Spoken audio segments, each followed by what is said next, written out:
Hello అందరికీ ఈరోజు ఆలు బఠానీ కర్రీ అండి మా ఇంట్లో స్పెషల్. మీరు కూడా చూసేయండి ఎలా చేయాలో. సింపుల్ ప్రాసెస్ అండి, సింపుల్గా అయిపోద్ది. చూసేయండి. ఫస్ట్ ఆయిల్ వేసుకొని తర్వాత చెక్క లవంగం జీలకర్ర వేసేసుకున్న తర్వాత ఆనియన్స్ వేసుకొని తర్వాత ఆలు బఠానీ రెండు కలిపి వేసేసుకోవాలి. తర్వాత అది మూత పెట్టి మగ్గించుకోవాలి. మగ్గించుకున్న తర్వాత మీడియం సైజ్ టమాటా కట్ చేసుకొని వేసుకోవాలి. తర్వాత పసుపు ఉప్పు రెండు కలిపి వేసుకోవాలి. ఆ తర్వాత అల్లం వెల్లుల్లి పేస్ట్ 1 టీ స్పూన్ వేసుకోవాలి. ఆ తర్వాత కలుపుకున్న తర్వాత మంచిగా కొబ్బరి పొడి కొద్దిగా వేసుకోవాలి. తర్వాత మంచిగా కలుపుకొని కారం ధనియా పొడి కూడా వేసుకొని మంచిగా వాటర్ వేసుకొని కొద్దిసేపు ఉడికించుకోవాలి. తర్వాత గరం మసాలా వేసుకోవాలి.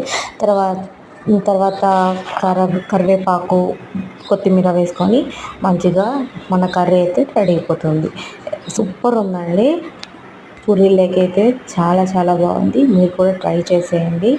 అదిరిపోయింది, అయితే భలే ఉంది. ఇది సింపుల్ ప్రాసెస్, ఎక్కువ టైం కూడా తీసుకోదు. Okay, bye.